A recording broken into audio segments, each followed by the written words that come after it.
नमस्कार दोस्तों, स्वागत है आपका आज के मुख्य समाचार में। सबसे पहली बड़ी खबर में आपको बताएंगे, हर गांव में 20 मजबूत कार्यकर्ता तैयार करेगी कांग्रेस। 18,000 ग्राम पंचायतों में कमेटी गठन का काम पूरा। इसी के साथ दूसरी बड़ी खबर में जिक्र होगा कि अब चुनाव में आएगा बड़ा ट्विस्ट, बाहुबली विधायक मुख्तार अंसारी को बाहर का रास्ता दिखा सकती है बसपा।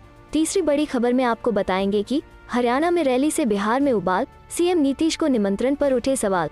दोस्तों, हर एक खबर की गहराई में आपको ले जाएंगे, लेकिन उससे पहले अगर आपको भी ऐसा लगता है कि भाजपा की उल्टी गिनती शुरू हो चुकी है तो आप अभी इस वीडियो को लाइक कीजिए और इस लाल बटन को दबाकर चैनल को सब्सक्राइब करके घंटी बजाइए और कमेंट में लिखिए जय हिंद।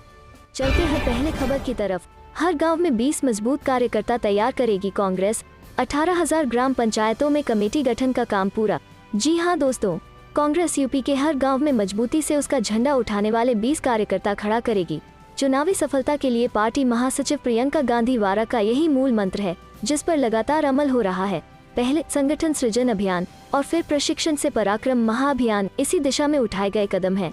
प्रियंका 10 व 11 सितंबर को लखनऊ में रहकर इसी आधार पर संगठन के कामकाज की समीक्षा करेंगी। कांग्रेस सभी 75 जिलों में 24 अगस्त से 7 सितंबर के बीच प्रशिक्षण कार्यक्रम आयोजित कर चुकी है। इनमें जिला व शहर से लेकर ब्लॉक व न्याय पंचायत स्तर तक की कमेटियों के सदस्य शामिल हुए। इन प्रशिक्षण शिविरों में जहां कांग्रेस हुकूमतों की उपलब्धियां बताई गई हैं, वहीं संघ परिवार का कांग्रेस के बारे में दुष्प्रचार के ठोस तरीके से जवाब भी दिया गया। यह काम बुकलेट्स के माध्यम से किया जा रहा है। इन प्रशिक्षण शिविरों को प्रियंका ने भी वर्चुअल माध्यम से संबोधित किया। उन्होंने कार्यकर्ताओं से सीधे संवाद किया, उनके सुझावों को सुना, कोई कठिनाई रखी तो उसका हल भी सुझाया या फिर अपनी टीम और प्रदेश कमेटी को समाधान की दिशा में काम करने के निर्देश दिए। अंत में एक ही बात पूछी कि क्या यूपी में कांग्रेस की सरकार चाहते हैं? जवाब हाँ में मिलने पर कहा कि अगर ऐसा चाहते हैं तो इसके लिए जी जान से जुटना भी होगा। सफलता के लिए हर गांव में 20 कार्यकर्ता खड़े करने होंगे, बूथ संगठन मजबूत करने होंगे। कांग्रेस ने जिला, शहर, ब्लॉक व न्याय पंचायत स्तर तक कमेटियां बना दी हैं। प्रियंका ने प्रदेश कांग्रेस कमेटी को सभी 58,000 ग्राम पंचायतों में कमेटियों के गठन का लक्ष्य दिया है। पार्टी के एक प्रमुख रणनीतिकार ने नाम न छापने के आग्रह के साथ बताया कि 18,000 ग्राम पंचायतों में कमेटी गठन का काम पूरा हो चुका है। शेष 40,000 ग्राम पंचायतों में आगामी 20 सितंबर तक कमेटियों का गठन करना है। 2 दिन की बैठक में प्रियंका इन्हीं कमेटियों के गठन की समीक्षा करेंगी। चलते हैं अगली खबर की तरफ। अब चुनाव में आएगा बड़ा ट्विस्ट, बाहुबली विधायक मुख्तार अंसारी को बाहर का रास्ता दिखा सकती है बसपा।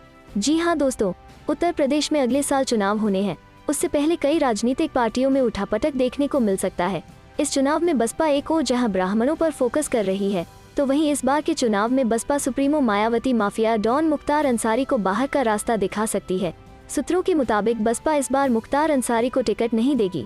जानकारी के अनुसार मायावती यह दांव इसलिए चल रही है क्योंकि विधायक मुख्तार अंसारी इन दिनों बांदा जेल में बंद है और उनके खिलाफ कई आपराधिक रिकॉर्ड भी है।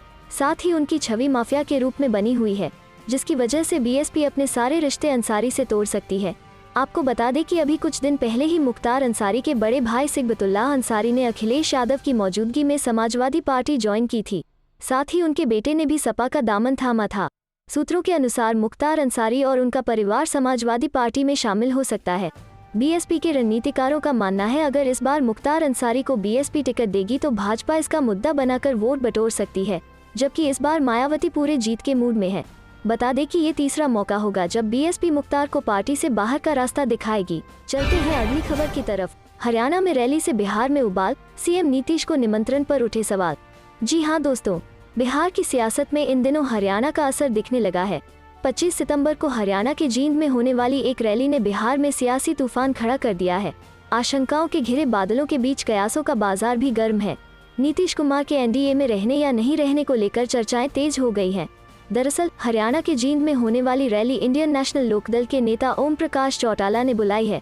इस रैली से पहले जो संदेश दिया जा रहा है, उस संदेश से ही सारे सवाल उठे हैं। इंडियन नेशनल लोकदल की तरफ से बार बार इस बात का जिक्र हो रहा है कि इस रैली के माध्यम से गैर भाजपा और गैर कांग्रेसी दलों को एक साथ एक मंच पर लाने का प्रयास किया जा रहा है। इनेलो के इसी बयान से सवाल उठने लगे हैं कि क्या नीतीश कुमार गैर भाजपाई गठजोड़ का हिस्सा बनेंगे। 25 सितंबर को इस देश के पूर्व उप प्रधानमंत्री चौधरी देवीलाल की जयंती है। इस मौके पर उनके बेटे और इंडियन नेशनल लोकदल के नेता ओम प्रकाश चौटाला ने एक रैली का आयोजन किया है। इस रैली में शामिल होने के लिए समाजवादी पार्टी के नेता मुलायम सिंह यादव, जनता दल सेक्युलर नेता और पूर्व प्रधानमंत्री एचडी देवेगौड़ा, जेडीयू नेता और बिहार के मुख्यमंत्री नीतीश कुमार, तृणमूल कांग्रेस अध्यक्ष और पश्चिम बंगाल की मुख्यमंत्री ममता बनर्जी, राष्ट्रवादी कांग्रेस पार्टी के प्रमुख शरद पवार जैसे दिग्गजों को निमंत्रण भेजा गया है। इनमें से कई नेताओं ने रैली में शामिल होने पर सहमति भी दे दी है। रैली के आयोजन से देश के सियासी भविष्य को लेकर सुगबुगाहट तेज हो गई है। साल 2024 में होने वाले लोकसभा चुनाव से पहले ही इस बात की चर्चा शुरू हो गई है कि देश में फिर से तीसरा मोर्चा खड़ा होने जा रहा है। इस बात का इशारा खुद इनेलो नेता और ओम प्रकाश चौटाला के बेटे अभय सिंह चौटाला ने किया है। चौटाला ने ये साफ किया है कि रैली के जरिए देश के गैर कांग्रेसी और गैर भाजपाई दलों को एक मंच पर लाने का प्रयास किया जा रहा है। जाहिर सी बात है कि ये प्रयास सियासी मकसद से ही किया जा रहा है। इसके जरिए तीसरे मोर्चे की संभावित ताकत का अनुमान लगाने की कोशिश है। लेकिन सवाल इस बात पर है कि नीतीश कुमार जब बिहार में बीजेपी के सहयोग से सरकार चला रहे हैं और खुद मुख्यमंत्री हैं, तो फिर ऐसी किसी रैली का हिस्सा क्यों बनने जा रहे हैं जिसमें एनडीए से अलग कोई मोर्चा बनाने की बात हो रही है। चलते हैं अगली खबर की तरफ। लखनऊ में 5 अक्टूबर तक धारा 144 लागू, पुलिस ने बताई यह वजह। जी हां दोस्तों, उत्तर प्रदेश की राजधानी लखनऊ में धारा 144 लागू कर दी गई है। लखनऊ के संयुक्त पुलिस आयुक्त की ओर से जारी आदेश के मुताबिक सितंबर से अक्टूबर माह में होने वाले त्योहारों और किसान आंदोलन के बीच लखनऊ में शांति व्यवस्था बनाए रखने के लिए 5 अक्टूबर तक धारा 144 लागू रहेगी। बताया गया है कि इस दौरान विधानसभा भवन से 1 किलोमीटर के दायरे में ट्रैक्टर, ट्रॉली, घोड़ा गाड़ी या बैलगाड़ी लाने पर रोक रहेगी। लखनऊ के संयुक्त पुलिस आयुक्त ने धारा 144 लागू करने के पीछे कानून व्यवस्था चौकस रखने को हवाला दिया है। लखनऊ में शांति व्यवस्था बनाए रखने के लिए 5 अक्टूबर तक धारा 144 लागू रहेगी। 10 सितंबर को कांग्रेस की महासचिव और यूपी प्रभारी प्रियंका गांधी लखनऊ पहुंच रही हैं। इसके पहले धारा 144 लागू करने को लेकर इसके पीछे राजनीतिक कारण भी तलाशे जाने लगे हैं। जारी आदेश में कहा गया है कि 10 सितंबर को गणेश चतुर्थी, 17 सितंबर को विश्वकर्मा जयंती, 19 सितंबर को अनंत चतुर्दशी, 28 सितंबर को चेहल्लुम, 2 अक्टूबर को गांधी जयंती, 14 अक्टूबर को दशहरा, विजयादशमी और 19 अक्टूबर को 12 वफात, ईद ए मिलाद त्योहार आयोजित होंगे।